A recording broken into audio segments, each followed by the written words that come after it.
പുതിയൊരു വീഡിയോയിലേക്ക് എല്ലാവർക്കും സ്വാഗതം. ആധാർ വെരിഫിക്കേഷൻ. ആധാർ കാർഡിൽ വൻ പ്രഖ്യാപനവുമായി കേന്ദ്ര സർക്കാർ. കേന്ദ്രമന്ത്രി അശ്വിനി വൈഷ്ണവ് പുതിയ ആധാർ ആപ്പ് പുറത്തിറക്കി.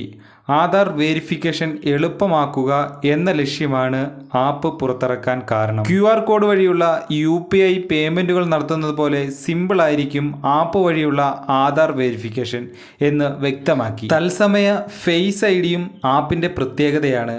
പുതിയ ആപ്പ് പൂർണ്ണമായും സജ്ജമാകുന്നതോടെ ഫിസിക്കൽ ആധാർ കാർഡ് കോപ്പികളും കൊണ്ടു നടക്കേണ്ട സാഹചര്യം പൂർണ്ണമായും ഒഴിവാകും. ഒരുപക്ഷെ ആധാർ കാർഡ് പൂർണ്ണമായും ഡിജിറ്റൽ ആയി മാറിയേക്കുമെന്ന് വിദഗ്ധർ വിലയിരുത്തുന്നു. ഫിസിക്കൽ കാർഡുകൾ വൻതോതിൽ ദുരുപയോഗം ചെയ്യപ്പെടുന്നു എന്ന പരാതിയിൽ ഇതോടെ ഒരു പരിധിവരെ ഒഴിവാക്കുവാൻ സാധിക്കും. ഈ ഒരു ഡിജിറ്റൽ ആധാർ കാർഡിനെ കുറിച്ചുള്ള നിങ്ങളുടെ അഭിപ്രായം കമന്റ് ചെയ്യൂ. അടുത്ത നല്ലൊരു വീഡിയോയുമായി വീണ്ടും കാണാം. ഇതുപോലുള്ള ഇൻഫർമേഷൻ പെട്ടെന്ന് തന്നെ നിങ്ങളിലേക്ക് എത്തുവാൻ ഈ ചാനൽ സബ്സ്ക്രൈബ് ചെയ്ത് വെക്കൂ.